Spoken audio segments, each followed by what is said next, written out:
Vamos a entrar a una entrevista a continuación con el director del Centro de Derechos Humanos, Miguel Agustín Pro Juárez, Santiago Aguirre. Ayer, cuando nosotros iniciamos el noticiario, la conferencia matutina todavía se extendió un rato más y el presidente Andrés Manuel López Obrador, pues nuevamente embistió contra el Centro de Derechos Humanos Miguel Agustín Pro Juárez, a propósito de una pregunta que le hace la la periodista de la revista Proceso. Así que vamos a escuchar lo que dijo el presidente para que usted tenga el contexto y pues la respuesta que se ve obligado una vez más a dar el Centro Miguel Agustín Pro después de un nuevo embate del presidente Andrés Manuel López Obrador. Vamos a escuchar este video y regresamos con Santiago Aguirre, director del Centro Pro. El asunto de las nuevas órdenes de aprehensión en contra de los militares por el caso Ayotzinapa. Sale la defensa de estos militares, que bueno, pues como sabemos generó mucha inconformidad cuando se supo del tema de que parte del proceso había sido que estuvieran en libertad. Sin embargo, sale la defensa a mencionar que todo el proceso que se ha seguido por parte del propio gobierno para el tema de la integración de carpetas, para el tema de estas nuevas órdenes de aprehensión, pues es un mugrero. Así lo menciona, aseguran que es toda una trama de situaciones en la que desempolvan, por así decirlo, a dos testigos que dicen que o abonan a la declaración que no habían dado antes, que porque no lo hacían por temor, por miedo a dar ese tipo de declaraciones para que se pueda integrar estas nuevas acusaciones en contra de los militares. Entre las situaciones que ellos manejan es que ahora van a interponer también denuncias en contra de servidores públicos involucrados. Mencionan a Alejandro Encinas, ex subsecretario de Derechos Humanos, y al fiscal especial Rosendo Gómez Piedra. Preguntarle, presidente, ¿cómo está armando el gobierno para evitar que de nuevo estos elementos sean pues liberados o que la defensa le pueda ganar a la investigación al gobierno federal? ¿Qué responden ante esta situación que mencionan que no se está llevando conforme a pues la legalidad o lo correcto? ¿Y cuál sería la respuesta en torno a esta acusación, este amago de estas denuncias que pueda haber en contra de servidores públicos? Porque vamos a seguir actuando nosotros con rectitud y sin permitir impunidad, y desde luego lograr el propósito principal de encontrar a los jóvenes. Es que desde que inició la investigación la torcieron a propósito. Son de las cosas que ahora que estoy metido, yo personalmente viendo cómo se dieron los hechos, me encuentro, por ejemplo, que después de la desaparición de los jóvenes interviene la Comisión de Derechos Humanos, la Comisión Interamericana de Derechos Humanos. Este farsante Álvarez y Casa, facho, él interviene, pero como a los 10 días, y firman una recomendación. De ahí hablan ya de autoridades locales y hablan de la delincuencia organizada. Ahí no se habla del ejército. Luego me encuentro otro documento en donde se entrevistan todos ellos, Álvarez y Casa y todos, con el licenciado Peña, y ahí se acuerda crear un comité para investigar y firma presidente de esta organización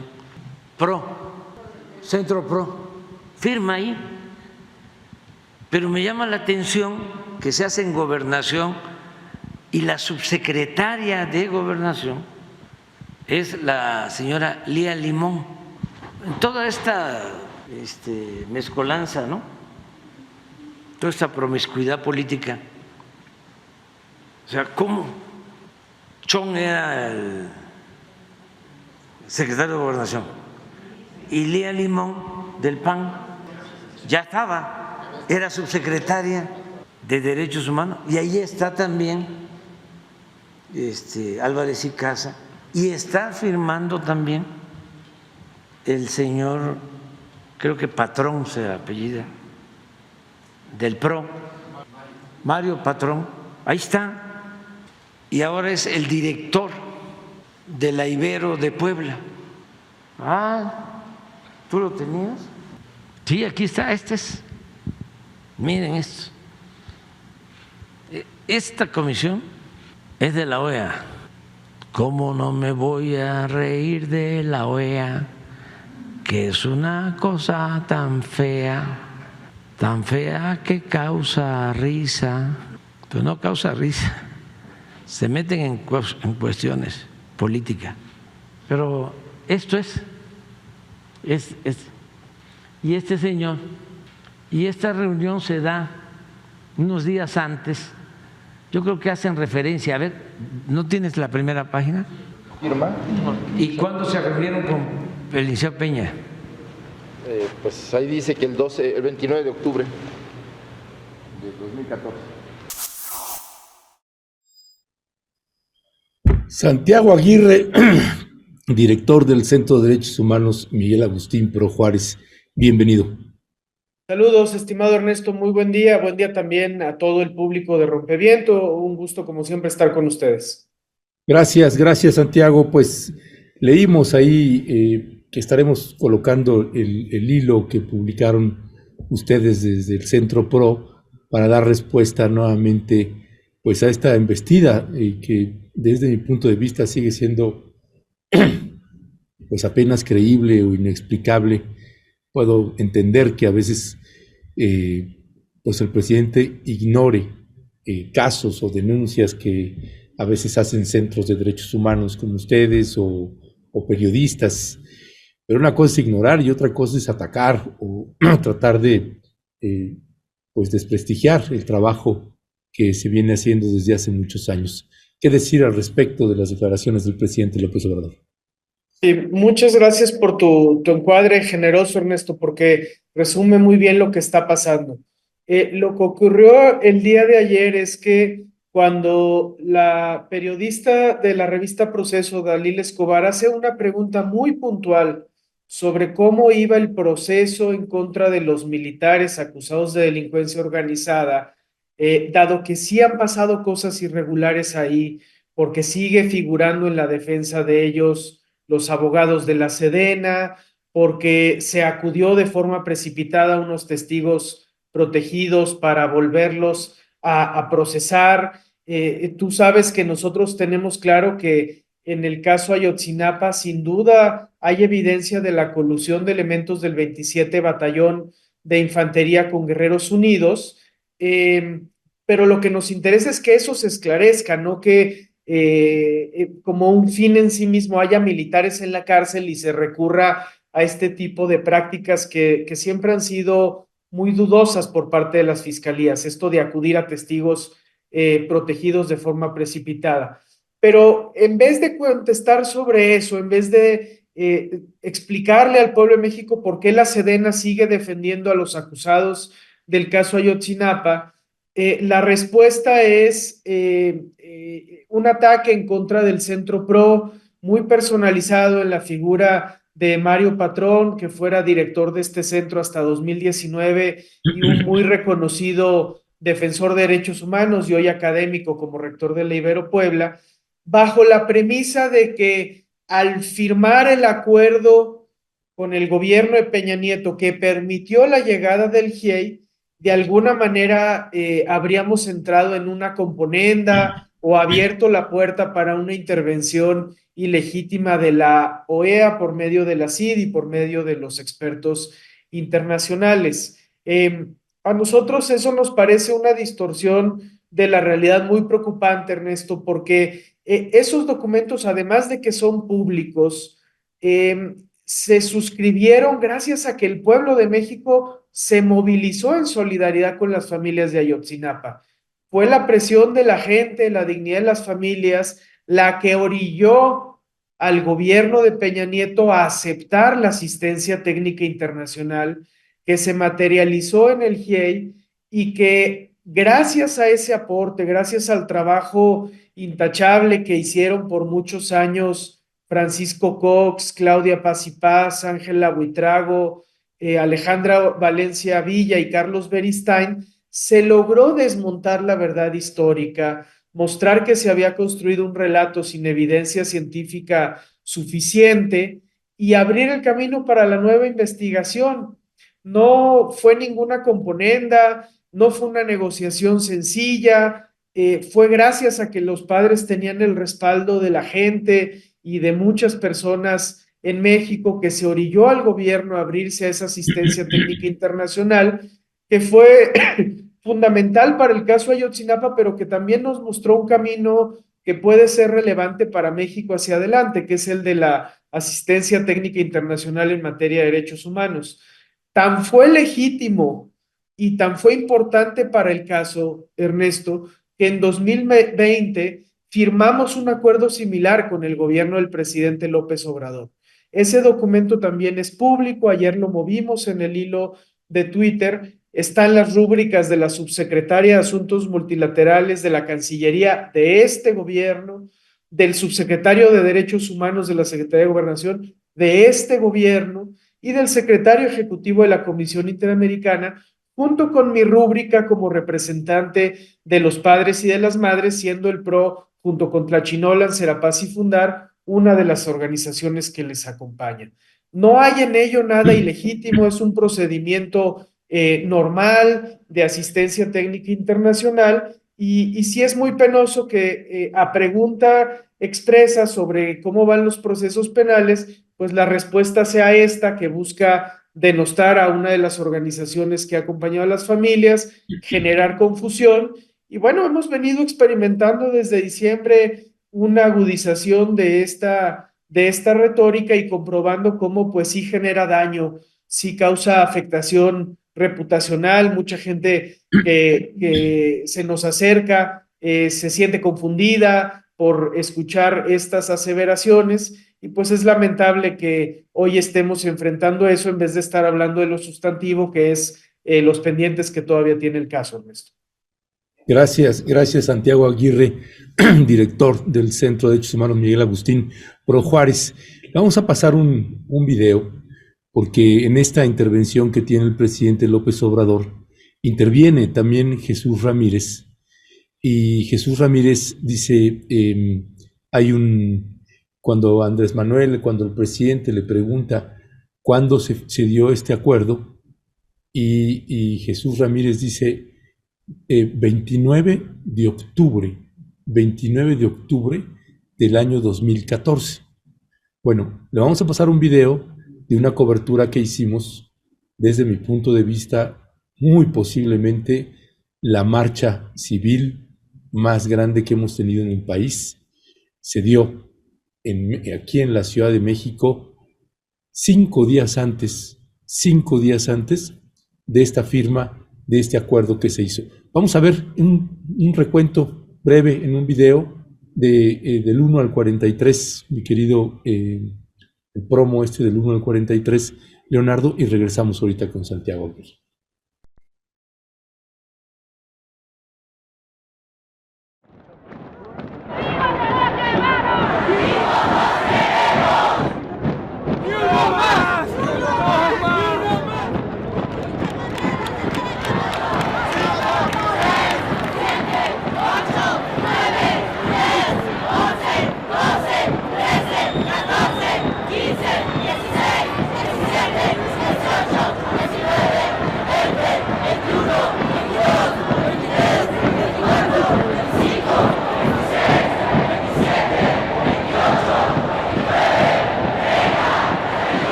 Bueno, mire, este video que es, hago la corrección, había dicho 5 días antes, son 6 días antes, el 22 de octubre, pero eran precisamente esas movilizaciones en las que participamos cientos de miles de personas, o miles y miles de personas, que se logró con mucha presión, con mucha insistencia, con muchas movilizaciones, se forzó a que el gobierno de Enrique Peña Nieto pues aceptara la llegada de un grupo interdisciplinario de expertas y de expertos independientes que conocimos y conocemos en México como el GIEI, y que es precisamente la instancia pues que más elementos abordó, que descubrió, que fue develando la intervención del ejército mexicano, que era algo que para esas fechas pues tenía un mes la desaparición de los estudiantes, apenas si se estaba tratando de obtener información, el ejército pues chiflaba en la loma, volteando a otro lado, nosotros no tenemos nada que ver.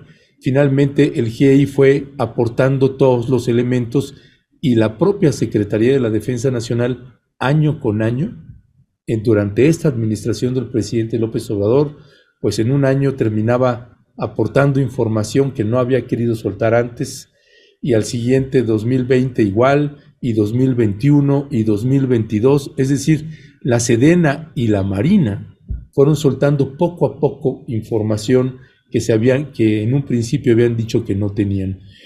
Y eso me lleva a la siguiente pregunta, Santiago Aguirre, que tiene que ver con, desde mi punto de vista, esta ofensiva contra ustedes o contra el Centro de Derechos Humanos, el Trachinoyan, o contra el grupo interdisciplinario de expertos independientes, que a mí me parece más como una distracción, es decir, pasan ustedes a la defensiva del propio presidente de la República y se olvida, se desvía del punto central que tiene que ver cuáles son los pendientes que tiene el ejército mexicano y la Marina en materia de la investigación para encontrar a los normalistas de Ayotzinapa, Santiago.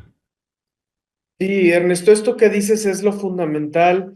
Déjame nada más reaccionar porque a quienes estuvimos en esa marcha, recordar en imágenes estos momentos es muy movilizador emocionalmente, ¿no? Porque la gente había salido a las calles, se había quebrado por fin el relato de que los desaparecidos lo estaban porque en algo andaban, y había una muy digna rabia de la gente, una exigencia de verdad y justicia, y fue eso lo que orilló al gobierno priista de Peña Nieto a aceptar la presencia del GIEI. No fue ninguna componenta, no fue ninguna intervención de la OEA. De hecho, los expertos y expertas del GIEI bien pueden dar testimonio de que más de una vez no hubo el apoyo que se requería de parte de la OEA como órgano político. Fue fundamentalmente la Comisión Interamericana como órgano de derechos humanos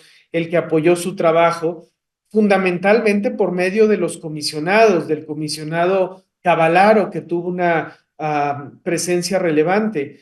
Pero el gobierno mexicano no quería la asistencia técnica, intentó controlar quiénes iban a ser los expertos, intentó acotar su mandato, y fue gracias a la dignidad de las familias y esa movilización social en la que seguro participaban muchas personas que hoy siguen este espacio, lo que permitió que viniera el GIEI y que se generara ese documento que ayer se mostró de manera distorsionada como si fuera evidencia de algo ilegítimo, ¿no? Ahora, como lo dices muy bien, Ernesto, nos están distrayendo de lo fundamental a las organizaciones al tener que defendernos y a los padres con los intentos de división. Ahora el gobierno está reconociendo como enlace a una persona que no es papá de un desaparecido, es tío de un sobreviviente, que fue expulsado del movimiento porque intentó ser candidato a un cargo de elección popular de Morena en Guerrero, y por eso los papás y los mamás lo sacaron bajo el entendimiento de que su lucha no es partidista. Bueno, es ese tipo de figuras a las que hoy se está recurriendo para dar la apariencia de que el diálogo con las familias continúa en condiciones tersas, dejando de lado al grupo mayoritario y legítimo de padres y madres. Entonces, todos estos distractivos nos están haciendo que efectivamente no logremos poner en el centro los pendientes. Yo te agradezco la pregunta porque es tu cuestionamiento lo que nos permite volver a eso que es lo esencial. Y nosotros te diríamos, Ernesto, que hay pendientes del lado de la investigación. Todo indica que vamos a cerrar el sexenio sin que Tomás Herón de Lucio rinda cuentas. Hay procesos penales que deben atenderse y la pregunta central de cuál es el paradero de las víctimas no está todavía solventada, ¿verdad? Hay muchas búsquedas en terreno. Desde luego nosotros compartimos la idea de que la prioridad es hoy por hoy la búsqueda de lugares muy oscuros, de fosas, de sitios de disposición de restos, y ni siquiera los ataques del presidente nos impiden reconocer que ahí hay funcionarios públicos de este gobierno haciendo una labor relevante, porque están en terreno en un estado que gobierna el narcotráfico como Guerrero, jugándose la vida por buscar fosas clandestinas. Pero hay también una serie de pendientes, Ernesto, que tienen que ver con lo que tú dices, que es con el rol de las Fuerzas Armadas en la investigación y más ampliamente en los hechos. Y yo te diría que ahí la Secretaría de Marina no ha terminado de clarificar cómo fue que llegaron al basurero de Cocula antes que nadie y su involucramiento en la práctica de la tortura en la investigación, especialmente por medio de la Unidad de Operaciones Especiales, que posteriormente fue la Unidad de Inteligencia Naval, y ahí hay una serie de preguntas que responder todavía. Y específicamente en el lado del Ejército están los pendientes más sustantivos, porque el propio grupo de expertos señaló que hay una serie de documentos, concretamente alrededor de 800 folios generados por el Centro de Fusión Regional de Inteligencia de Iguala, que podrían ser relevantes para el caso.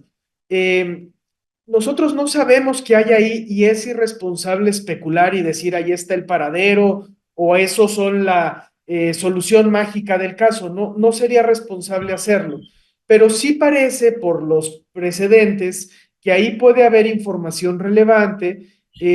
Tal parece que el ejército tenía la práctica muy hecha de hacer intervenciones ilegales a las telecomunicaciones de diversos actores en Guerrero, incluidos probablemente algunos de los perpetradores, y esa información hay que recuperarla para la indagatoria.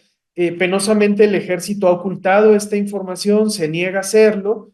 Lo que han puesto sobre la mesa es algo indigno, que es que los papás y las mamás vayan a la Sedena a buscar en archivos, les tomen la foto y con eso se limpie la duda que hoy pesa sobre las Fuerzas Armadas, y los papás y las mamás que tienen mucha dignidad no han aceptado esa propuesta. Ese es el gran pendiente y en vez de hablar de eso, pues estamos todo el tiempo hablando de estas cosas que generan confusión y que nos distraen de lo relevante, Ernesto. Ya, pues gracias, Santiago Aguirre. Con respecto, nada más te preguntaría para cerrar la entrevista, ¿cuál es la valoración que ustedes hacen de las declaraciones que vuelven a hacer estos abogados de los militares, apuntalando nuevamente a Alejandro Encinas y a, ¿cómo se llama el investigador, el procurador? Trejo. No dicen Gómez Trejo, sino el otro Gómez. Rosendo Gómez. Rosendo Gómez, sí, de la Huilca. ¿Qué decía al respecto de esas declaraciones que hacen? Sí, mira, Ernesto, lo que hemos visto es que comparecen ante los medios unos abogados particulares con declaraciones muy estridentes. Y nosotros, la verdad, no vamos a entrar a polemizar con ellos, porque a quienes vemos en las audiencias son a los abogados de la Sedena. Entonces, nos parece claro que la estrategia de defensa y la defensa material la llevan abogados militares y que estas personas cumplen una función de voceros en medios. No es la primera vez que el ejército opera así. A nosotros nos tocó en el caso Tlatlaya, por ejemplo, Ernesto. El ejército llevaba la defensa de sus elementos, pero en público aparecía un abogado muy conocido por sus vínculos con el poder, que había incluso sido el abogado del expresidente Echeverría y fungía como vocero, seguramente porque la Sedena advierte que tiene que ocuparse la escena mediática, pero no lo quiere hacer con sus propios elementos. Entonces, son personajes menores y pasajeros. Lo relevante acá es que la Sedena lleva la defensa, porque eso genera un mensaje de protección a los perpetradores muy complicado. Ahora, es cierto, Ernesto, que en esta ocasión han ocurrido cosas muy raras. Nosotros estamos terminando de hacer nuestra valoración de expediente. Hoy lo que te podemos decir con certeza es que después de que le cambian la medida cautelar a los militares procesados por desaparición forzada, y se genera un escándalo público de manera, sobre el cual estuvimos platicando aquí en tu espacio, de manera súbita la fiscalía logra que comparezcan dos testigos protegidos que precisan su señalamiento en contra de estos militares y con eso se les vuelve a consignar y ayer se les vincula proceso mediante el dictado de auto de formal prisión, aunque promueven el incidente de cambio de medida cautelar que tendrá que resolverse en unos días y es posible que vuelvan a ser liberados, ¿no?